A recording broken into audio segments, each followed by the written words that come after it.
Coucou tout le monde, je suis super contente de vous retrouver aujourd'hui dans une nouvelle vidéo et je vous retrouve pour un nouveau vlog. On est le lundi 1er mai, on est en fin de journée, il est aux alentours de 17h et je me suis dit que ça pouvait être sympa d'ouvrir un vlog et de vous prendre avec moi sur toute la semaine pour vous parler de mes lectures.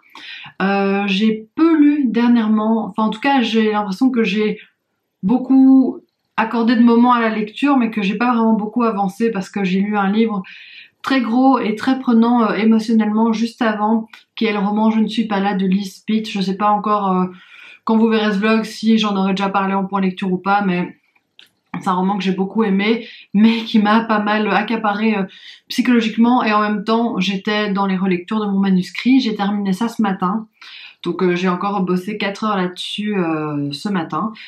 Donc j'ai pas encore lu une ligne aujourd'hui, mais ce week-end j'ai commencé Alabama 1963 de Ludovic Manchette et Christian Niemec.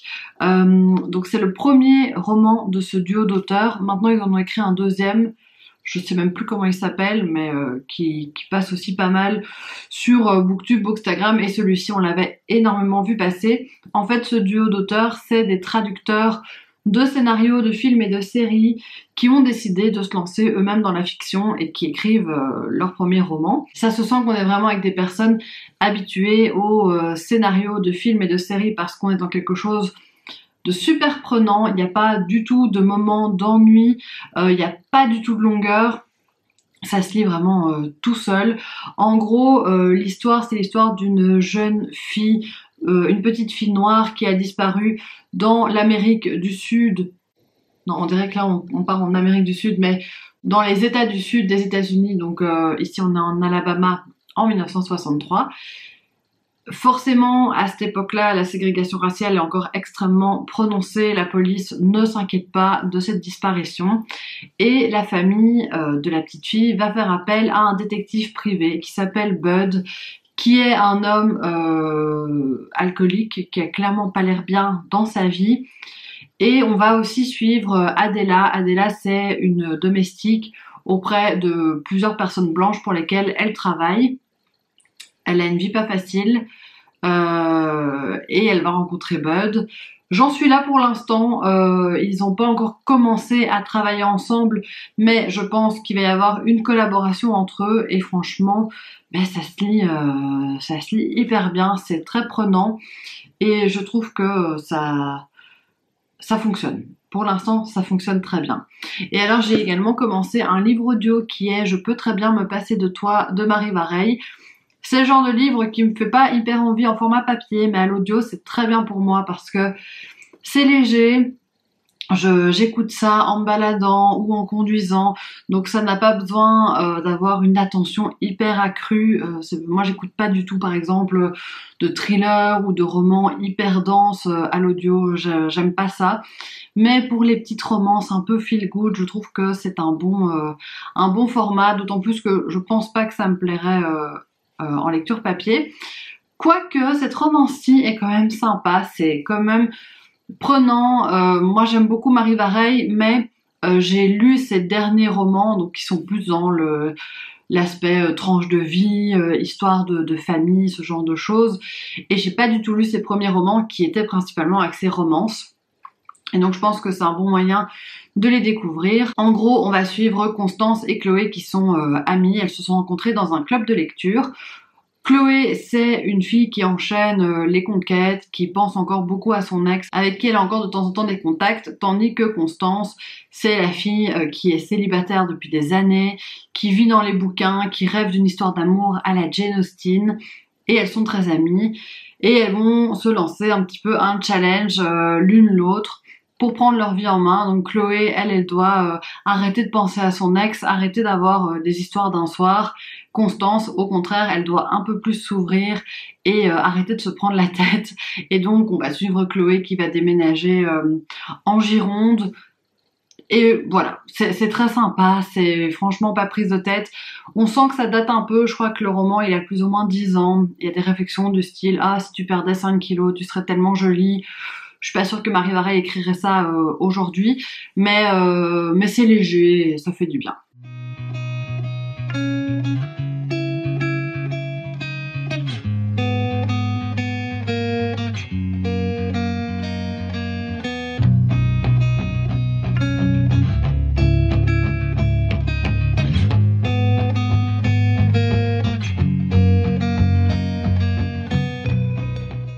Bon, j'ai presque pas lu en ce début de semaine, donc là je vais me faire une petite soirée lecture avec Alabama 1963.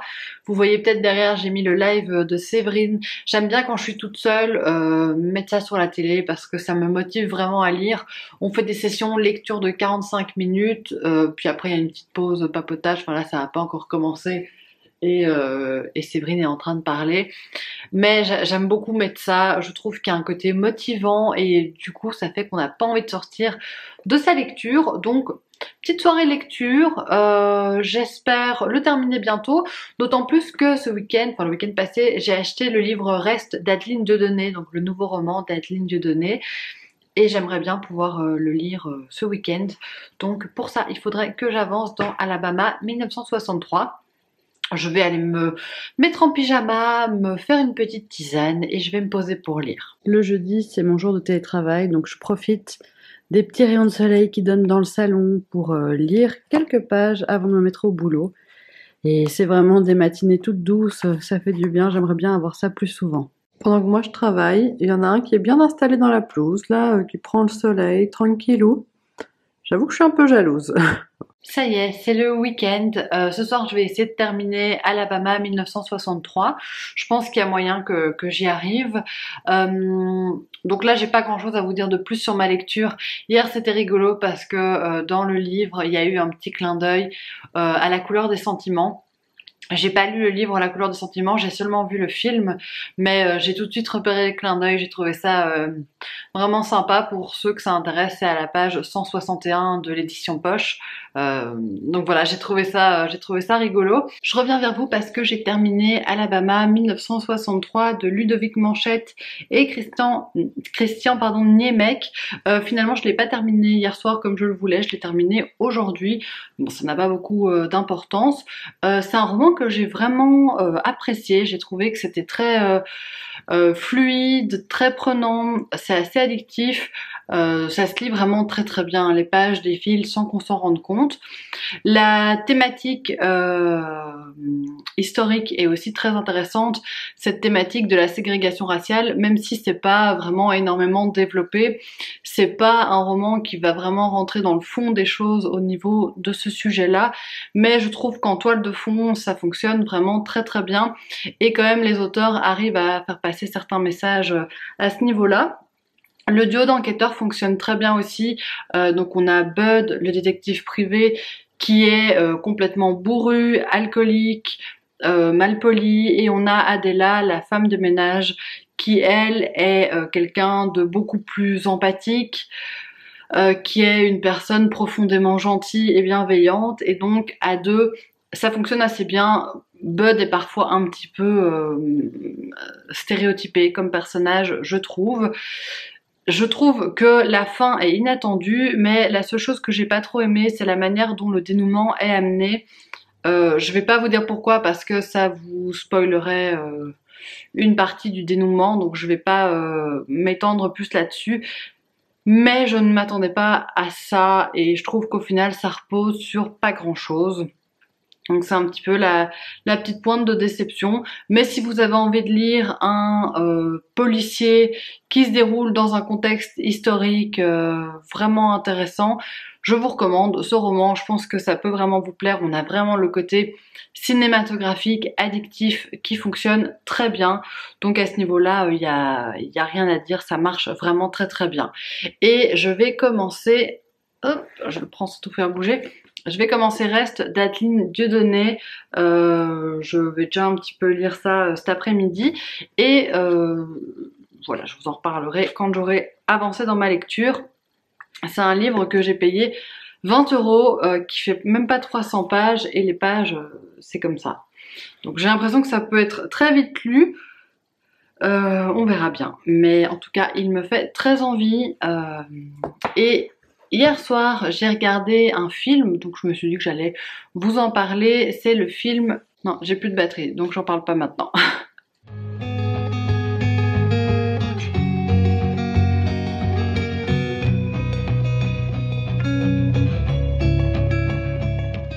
Hier, j'avais été coupée dans mon élan quand je vous avais dit que j'avais regardé un film vendredi soir. J'ai regardé le film Cruella avec Emma Stone et Emma Thompson.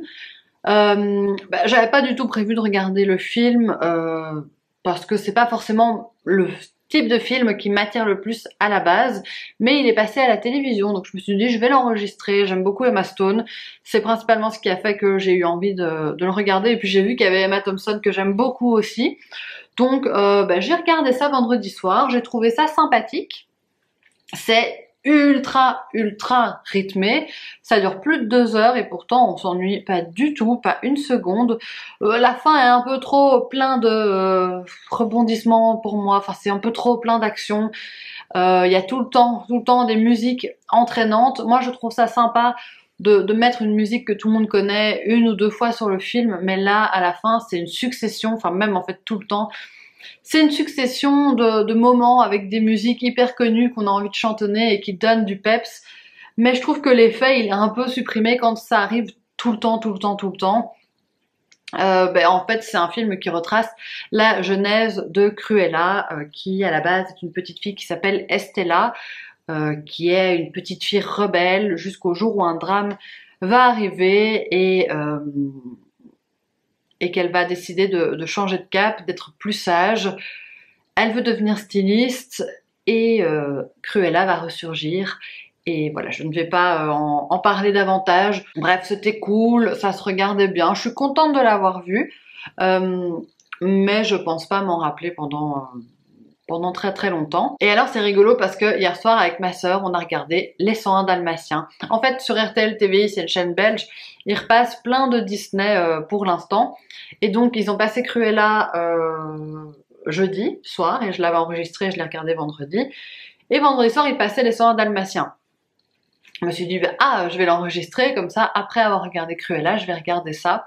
Moi, Les 101 Dalmatiens, c'est ce qu'on se disait avec ma sœur en regardant le dessin animé hier soir.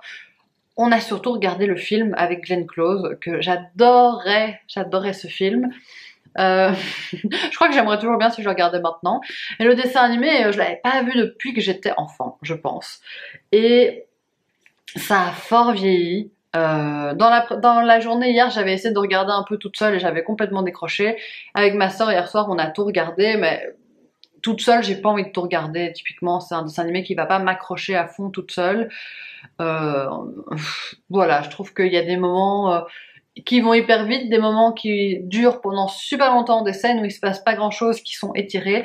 Alors tous ces chiens qui aboient tout le temps pendant tout le dessin animé, c'est aussi un peu un peu énervant. Heureusement qu'Enzo ne réagit pas, mais on n'entend que des chiens aboyer pendant 1h20, 1h30. Enfin bref. Ça, c'était pour les films que j'ai regardés. Et alors, j'ai commencé ce matin le livre Reste d'Adeline Dieudonné. J'ai lu une 50aine de pages, donc je ne peux pas encore vous en dire énormément. Je vais pas encore vous faire le résumé maintenant.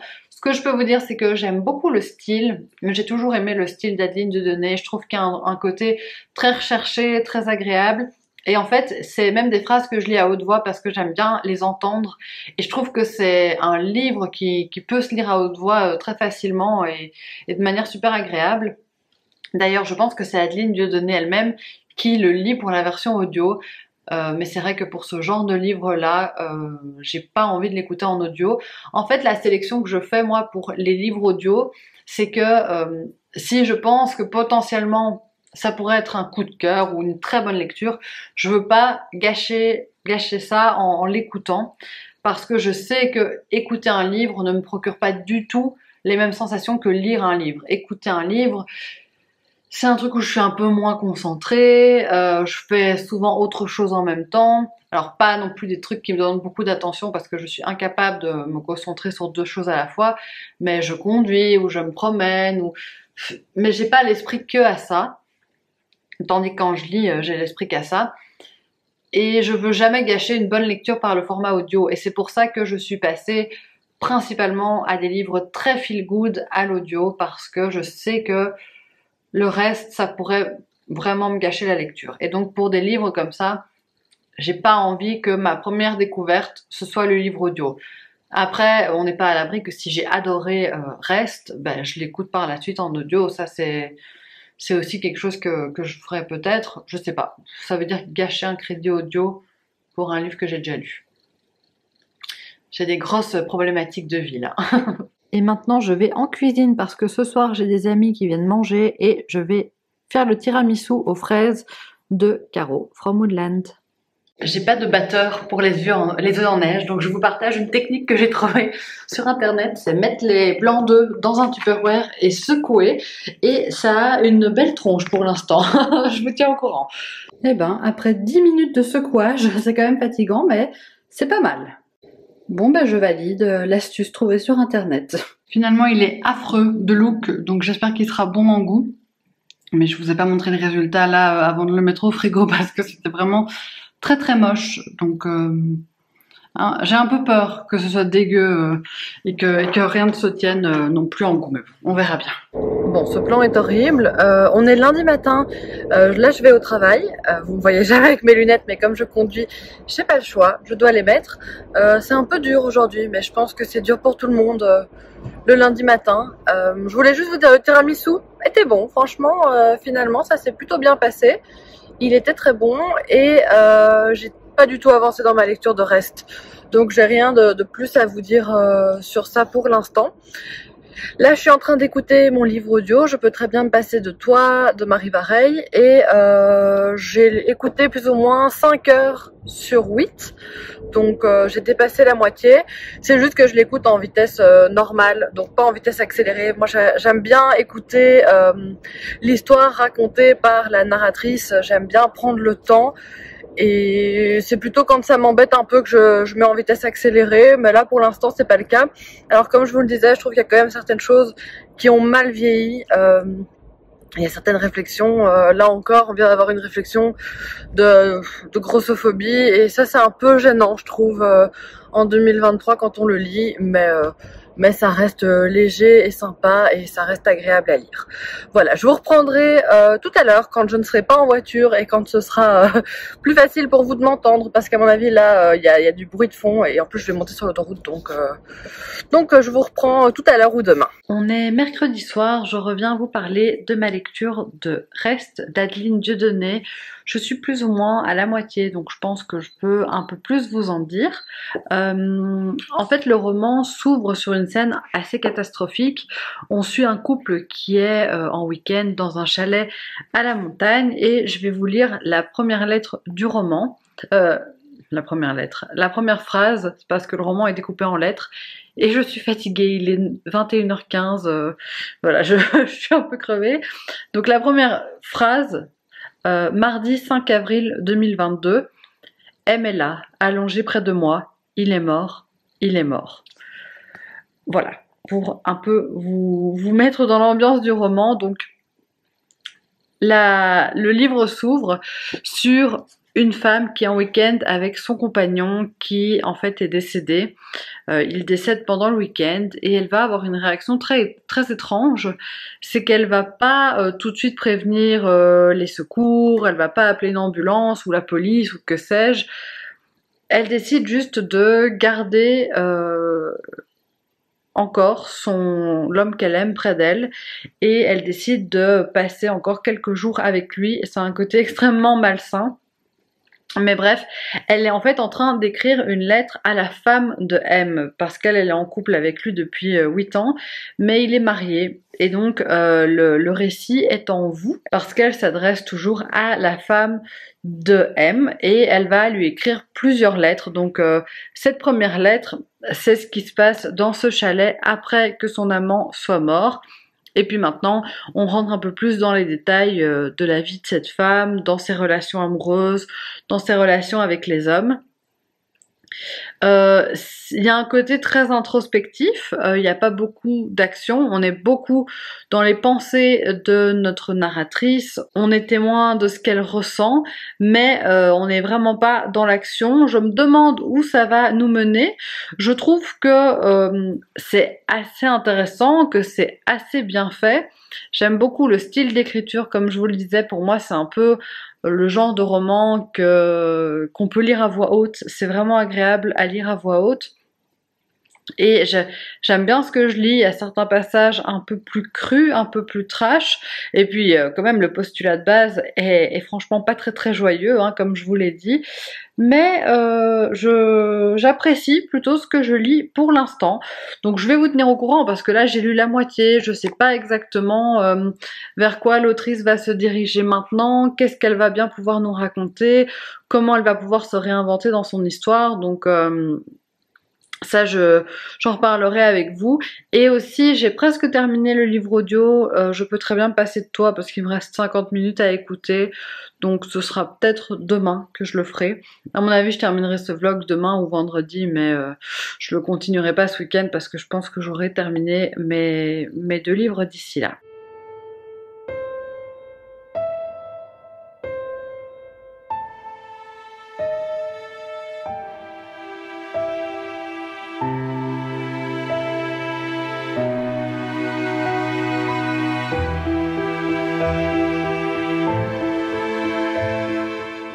On est dimanche, je reviens vous parler un petit peu plus tard que prévu initialement, mais bon c'est pas très grave. Je suis un peu à contre-jour mais je trouvais ça sympa d'avoir la vue sur le verre derrière moi. J'ai pas osé filmer dehors parce que j'ai pas envie que les voisins m'entendent et puis j'ai pas envie qu'il y ait du bruit de fond, surtout qu'il y a un petit peu de vent. Mais voilà, je trouvais le cadre plutôt sympa comme ça. J'ai pas mal de choses à vous dire parce que je vous ai pas parlé depuis un petit temps. Jeudi, sur ma pause de midi, j'ai terminé le livre audio Je peux très bien me passer de toi de Marie Vareille. J'ai trouvé que c'était une lecture vraiment sympa, divertissante.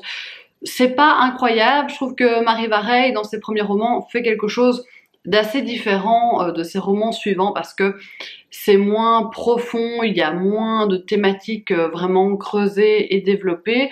C'est une lecture agréable. Je suis contente de l'avoir écoutée en audio et pas de l'avoir lu en papier. J'ai passé un moment sympa, mais ça reste assez prévisible.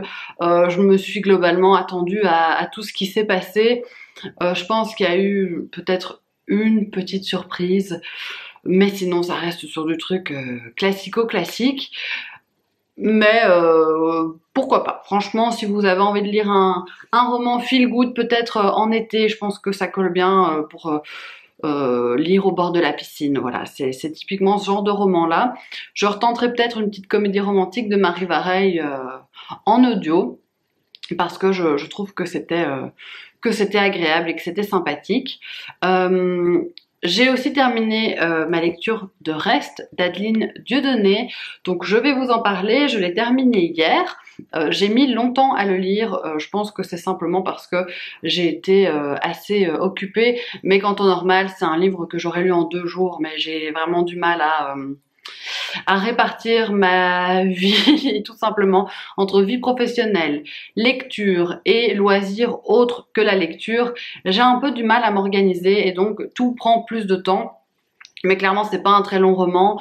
Je pense que là, je l'ai lu en 1 semaine parce que je lisais par-ci par-là.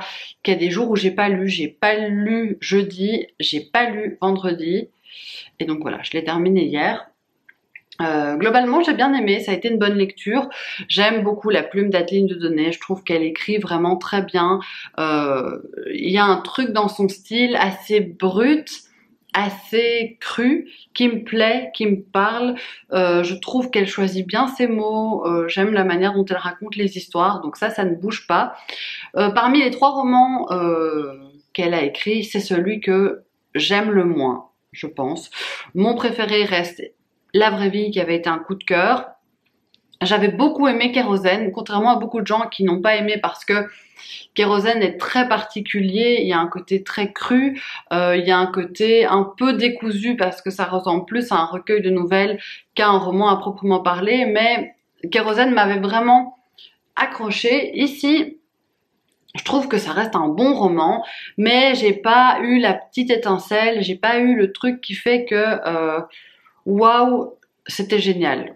Non. En fait, le roman, il est découpé en 2 temporalités parce qu'on a tout ce moment avec cette femme et son amant qui est décédé, et en même temps, on revient dans le passé de cette femme, dans ses relations amoureuses avec cet homme, mais également avec ses ex, et j'ai beaucoup aimé replonger dans son passé, comprendre sa vie de femme, comprendre sa vie de mère, sa vie de compagne.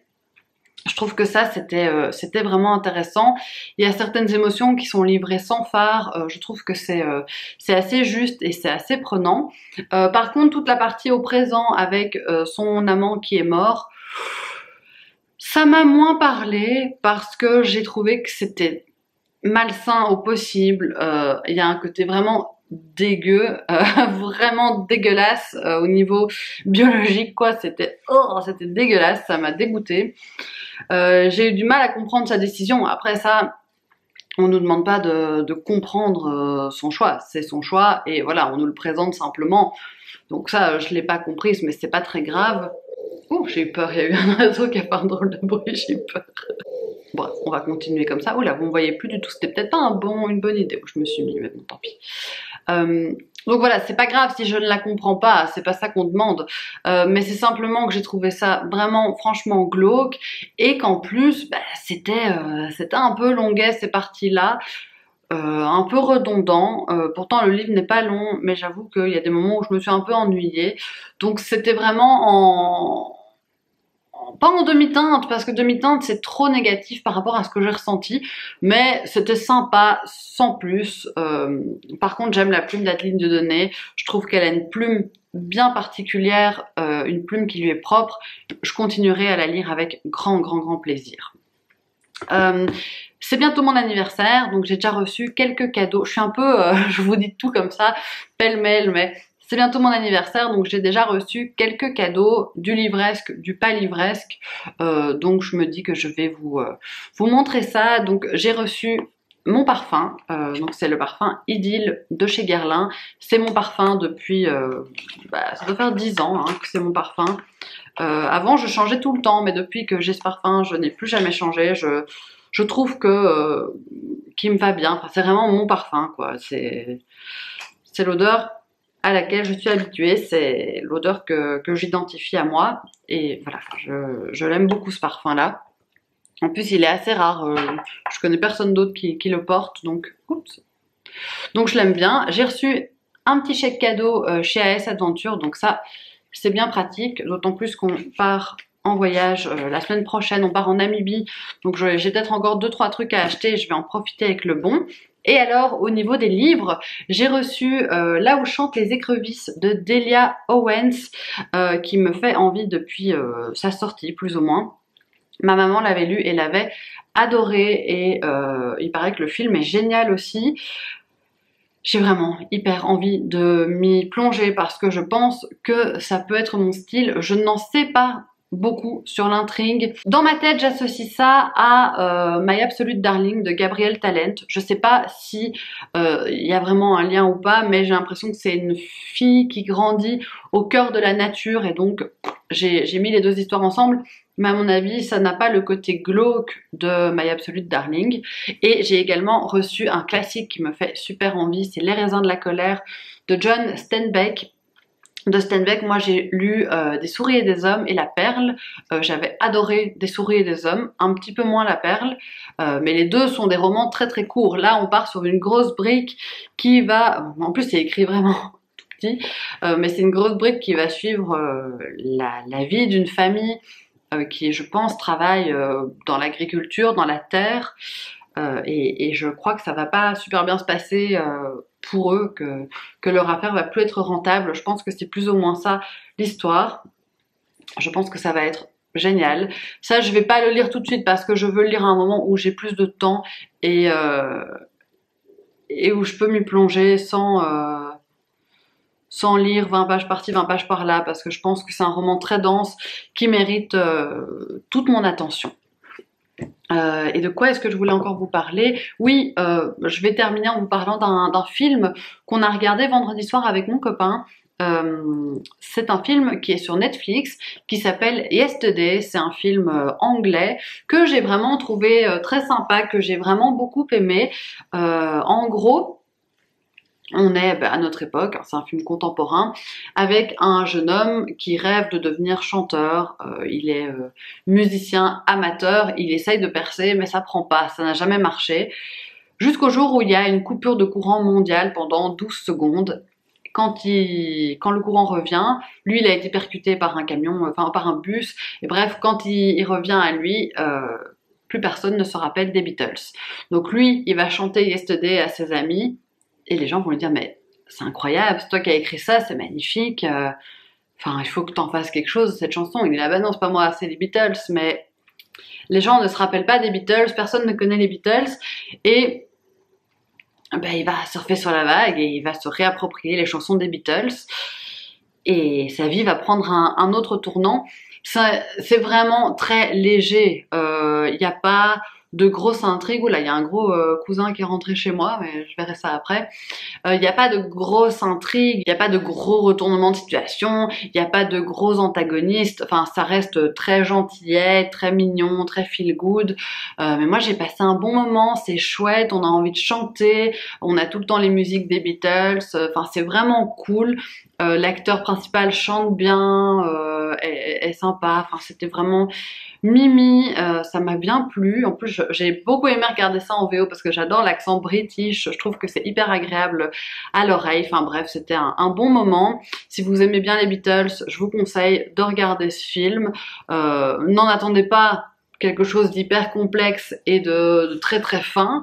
Mais si vous voulez passer un bon moment, franchement, allez-y, c'était vraiment cool. Là-dessus, je vais terminer ce vlog. J'espère vraiment qu'il vous aura plu, que ça vous aura intéressé. N'hésitez pas à me dire si vous avez lu un des livres dont j'ai parlé, si vous avez vu un des films dont j'ai parlé. Et moi, je vous lirai avec grand plaisir et je vous répondrai avec grand plaisir en commentaire. Merci beaucoup. Gros bisous.